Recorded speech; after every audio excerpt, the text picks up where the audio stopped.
Olympic విజేత దీప్తి జీవాంజీకి 3 లక్షల రూపాయల చెక్ను మెగాస్టార్ చిరంజీవి అందించారు. తెలుగు రాష్ట్రాల నుంచి పారా అథ్లెట్లలో మెడల్ సాధించిన వ్యక్తి దీప్తి జీవాంజీ అని పుల్లెల గోపీచంద్ కొనియాడారు. ఆమెకు చిరంజీవి సహాయం చేయడం తమకు ఎంతో సంతోషాన్ని ఇచ్చిందన్నారు. వరంగల్లోని ఓ చిన్న గ్రామంలో పుట్టి పెరిగిన ఆమె దేశానికి ఎంతో పేరును తీసుకువచ్చారని తెలిపారు. ఒలింపిక్స్లో మెడల్ సాధించిన సందర్భంగా ఏం కావాలని తనను అడిగితే చిరంజీవి గారిని కలవాలనుందని చెప్పిందన్నారు. చిరంజీవిని ఇటీవల కలిసినప్పుడు దీప్తి జీవాంజీ గురించి చెప్పారన్నారు.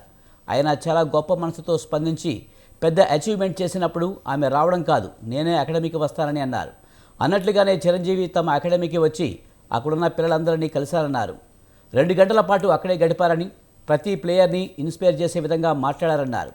ఇదే సందర్భంలో 3 లక్షల రూపాయల చెక్ను దీప్తికి అందించడం ఎంతో సంతోషాన్నిచ్చిందన్నారు పుల్లెల గోపీచంద్.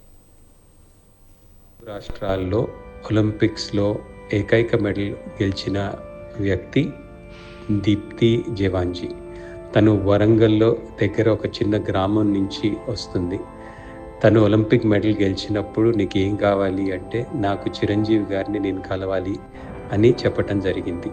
నేను చిరంజీవి గారిని మొన్న కలిసినప్పుడు అడిగితే చిరంజీవి గారు గొప్ప మనసుతోటి అదేంటి అంత పెద్ద అచీవ్మెంట్ చేసినప్పుడు నేనే వస్తాను అకాడమీకి అని చెప్పడం జరిగింది. అది నాకు చాలా సంతోషం వేసింది.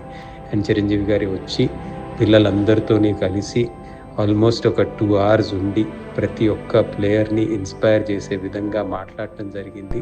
అలాగే ఒక 3 lakhs చెక్ తను దీప్తికి ఇవ్వటం మాకు చాలా చాలా సంతోషం. ఇది మా స్పోర్ట్స్ పర్సన్స్కి చిరంజీవి గారు ఇచ్చిన గొప్ప గౌరవంగా మేము భావిస్తాము. అండ్ ఈ ఇన్స్పిరేషన్తో ఇంకా చాలామంది ఇంకా పైకి ఇన్స్పైర్ అయి ఆడతారు.